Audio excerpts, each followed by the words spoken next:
Hi, today I'm going to share my very own theory of happiness, and I even have a visual hidden behind this clipboard to share that and make it easier to understand.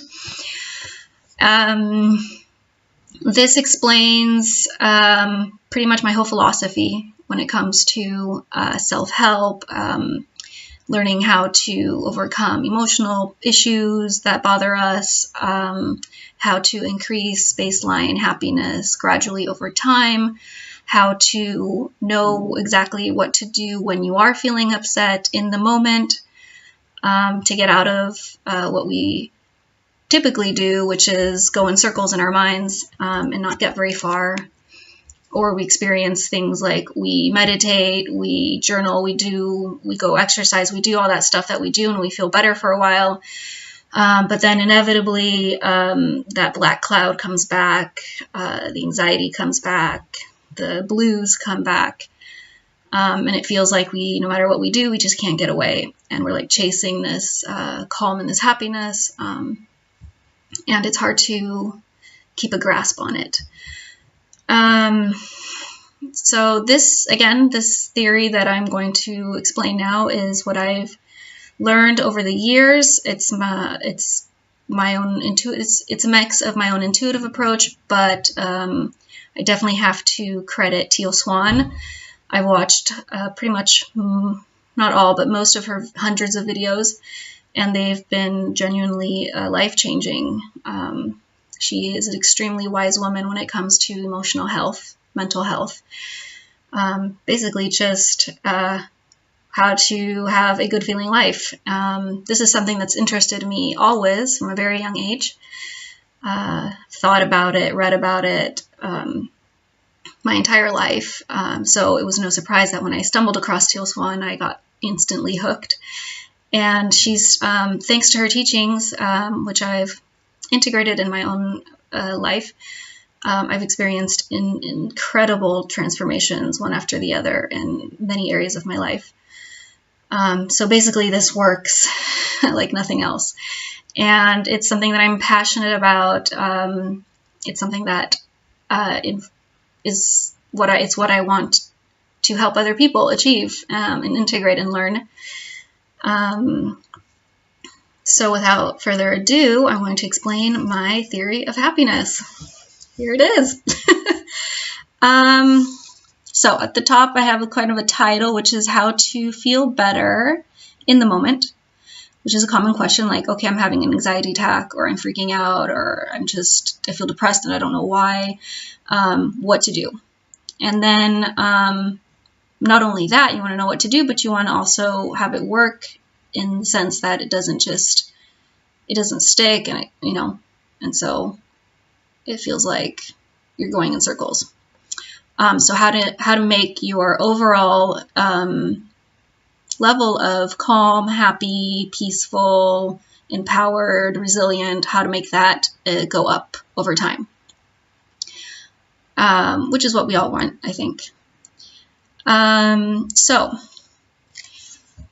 where should I begin? 1 minute. Yeah, I'm doing a video. That's my boyfriend. Forgot to warn him that I was making a video. Okay. So I'll start with this part, this stop, drop, and roll. I don't know if that's a good idea.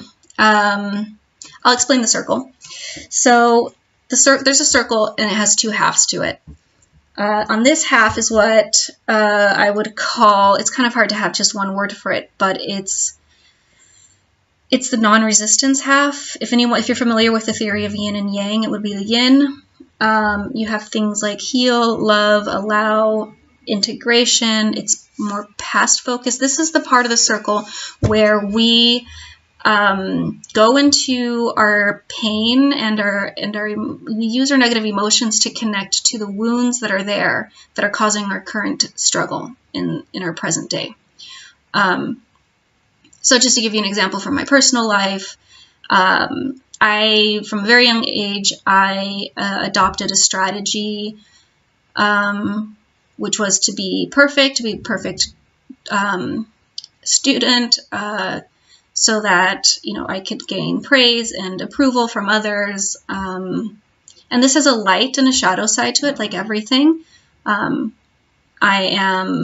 always been very ambitious, goal-oriented person, and that's fine and that's good. But the shadow side of that is that I lived with anxiety, which was because I thought if I'm not perfect, if I don't perform perfectly, then other people are not going to like me. And I'm going to suffer the consequence, which is their negative judgment, which was an unbearable, intolerable idea to me and for me. This is very normal, by the way. Negative judgment from others is something that hurts everybody. It hurts. There's no use in trying to rise above that or deny that. It's a fact. Anyway, so these would be like our wounds from our childhood. Those things that have been stored in our subconscious that are causing us to have all sorts of undesired behavior nowadays. And they feel very, very difficult to overcome because they are so sticky and old and intense. Right. So these problems require that we go into them, that we heal them. And the thing is, I don't want to get too complicated with this now, but that's why I have the words allow here and love, because it's about non-resistance, which is a difficult skill for somebody who's never been confronted with it before or attempted it. It's a doing that's a not doing, a trying that's a not trying. It's allowing. It's pure allowing. It's very spiritual in that sense. Letting go, all that stuff. Because you have to think of it like there's this child and it's feeling upset or lonely or hurt or scared, and the last thing you want to do is go up to it and kind of wag your finger at it and say, you shouldn't be feeling this way, there's something wrong with you for feeling this way. So it's about doing the opposite, it's basically allowing that child to feel exactly as it's feeling, and giving it the message that it can feel that way for as long as it feels that way. There's no rush, and what you want to do is just sit with it and be with it. Anyway, I don't want to get too much into this. I think I've explained it also in other videos, but this is the non-resistance side of the equation. And it's what inner child healing is really good at accomplishing. And that's CP. Completion process is Teal Swan's version of inner child healing. Inner child healing has existed in therapy and self-help for many, many years. She just kind of refined it and gave it her own spiritual twist. I happen to like it, but it's at the end of the day, it's inner child healing. There's a question. Well, I'll talk about the questions at the top later. Then this half would be I call it the conscious creation half. You could call it your positive thinking, your vision board, your law of attraction. So some people are really good at this. And yes, this is where you're focused on what you want for yourself. You're future focused. You're lending energy to your goals, your desires, your future improved self, improved state, all that good stuff. And soul-based coaching, I find, is, there's of course some overlap with these two. They both fit in the whole circle and have aspects of them that fit into these both sides of the circle. But soul-based coaching is desired outcome focused. And it's a great way of embodying that desired outcome. So I ask questions that develop your desired outcome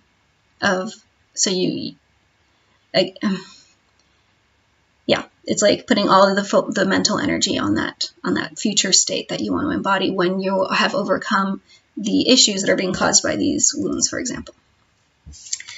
Great. Then there's some questions, which are kind of like guiding questions for each part of this. So the reason So my philosophy is that both of these need to be happening if you really want to increase and improve, experience an improvement of your mood, your state, both in moment by moment and over time. I made another visual, which I can show you here, which is this. So these would be like the two sides of the circle, and these are cinder blocks. I picture them like bricks or cinder blocks.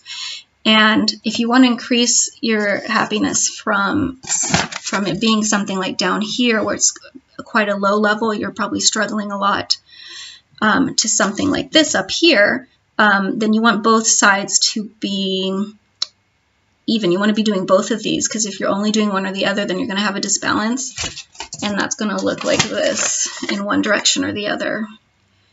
And that's what's going to cause you to feel like you're just not getting anywhere. It's the negative states keep coming back unexpectedly. Okay, so they have to be in balance, basically, is what I'm trying to say. And depending on your style, a lot of people are disbalanced in one or the other. They're doing too much of the positive thinking, or just like trying to feel better, and there's no non-resistance in their practice, in their self-help practice. Good. So the two questions that can really guide you are, so for this side, it would be, what would somebody who loves themselves do? This is a beautiful question. I've mentioned it in other videos, and it's life-changing. It's good for any decision, any moment, any decision, big or small. Just ask yourself that question and see what pops into your mind, and let that be your guiding principle for how to live your life. It works beautifully. On this side, you have, and the other reason that it's related, so the reason it falls into this side is because it's a softness. You're adding a softness to your practice. You're not trying to push for anything or force anything or create anything. You're just doing what is truly loving for yourself. And that might be, depending on where you are, I'm going to talk about the spectrum down here. Depending on where you are, that's going to mean a type of a loving self-care act. Not going to that party because you need time to yourself, or getting an extra hour, going to bed an extra hour early instead of watching another episode of Netflix, things like that. Again, big or small actions. You can ask yourself this question for really big decisions in life. Should I take that job or that job? Should I quit my job? Should I stay in my job? Should I stay with this person or not? This question will literally pop the answer into your head. I mean, it's another question of having the courage then to do that thing. That can also be increased over time with practice, but that the answer that comes into your head it's basically your higher self. It's your intuition, which is your higher self, offering you that answer. Great. On this side, you have, what would I like to have happen, which is the first question in soul-based coaching. It's a beautiful question as well. I've already mentioned Teal Swan. She's helped me integrate this side of the story. I have to mention Annemiek van Heesdinken. She's the founder of Soul-Based Coaching. And this beautiful question. I mean, it's not just hers, it's the Clean Language community's question, but a great question to make a part of your daily life along with this one. What would I like to have happen? Because then this is your future focus, your desired outcome focus then. On this side, we have create, desire, dream, cultivation, future. So what do I mean by stop, drop, and roll? This might only make sense to other people. I don't know if this is something that they do in Europe, but in the United States, when you are a child and you learn what to do in a fire, this is what they teach you: stop, drop, and roll. So if you're in a fire, you want to stop. You want to get down on the ground so you don't suck in too many toxic fumes, and then you want to roll to safety. So if you're experiencing any sort of upset, anxiety, not feeling good emotionally, then what I suggest is to stop, drop, and roll. So stop is just to get out of that cycle, to get out of autopilot, take a break, take a pause, take a deep breath. And then you want to, secondly, you want to drop. By this I mean you're going to drop into your body. You're going to think of that, taking that deep breath, and with that air going in, you're going to go into your chest, into your belly. It's like your energy, you're taking the energy, that anxiety, that stress, that tension in your mind, you're dropping it down into your body, which just by itself is very calming. And then the last step, which ideally happens when this step is fully taken to completion, but the last one is to roll. By this I mean use your thoughts in your mind to roll in the direction of what you want. Our minds are really good at being problem focused and going back to the problem and the fears. So with this, you're going to roll gently towards your desired outcome with your thoughts. You're going to ask yourself, what would I like to have happen? What does that look like? What does that feel like? And notice how when we're dropping and we're rolling, there's nothing forced. We're not leaping, we're not jumping, we're gently dropping and then gently rolling. And this last part down here is the emotional spectrum. You can think of it as spectrum from 1 to 10. This is feelings, super positive feelings, full of joy and hope and optimism and energy. Everything's perfect. And here you have your worst feelings. So depending, how do you know which one of these you want to practice in the moment in order to gradually feel better, is you're going to ask yourself, where am I lying right now on this spectrum? So this would be like a 5, maybe a neutral. You're not great, but you're not bad either. So for me, for example, right now, I would say I'm at about an 7, 8. I'm feeling good. But if you're not feeling good, if you're under a 5, then the last thing you want to do is actually try to go up the scale. And this is where most people get they get stuck in trying to feel better, because that's our impulse, that's our go-to. We believe we got to force ourselves up it. But what we're doing then is we're resisting this stuff that's actually trying to get our attention. So you want to think of it like you've got this child inside of you that's feeling bad, and you're trying to feel better. And so what you're doing is you're ignoring that child, and the more you ignore it, the worse it feels, both in the moment, and that accumulates over years as well.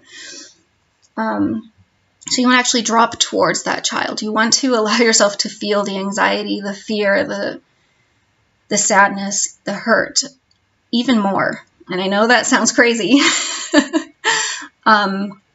but it's incredible what happens when you start doing this.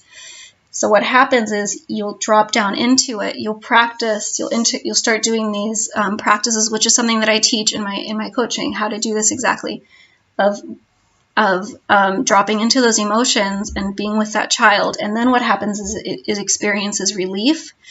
A cornerstone of this practice is called emotional validation. So you're gonna experience relief, and what happens is at some point you're gonna be in such a state of, when that relief kind of sits a certain point, what happens is you automatically come back up to this point, which is 5, neutral. And then from there, then you can really easily roll towards your desired outcome and this is all happening in the mind, of course. I mean, there are things you can do that help this process, like journaling, writing is really, really helpful. But this is all stuff that's happening in our minds, right? Right. So I think that covers everything. I'm super curious what you think, if it's helpful. Yeah, let me know. And I'm really terrible ending videos, I noticed. I'm just going to say goodbye. Goodbye.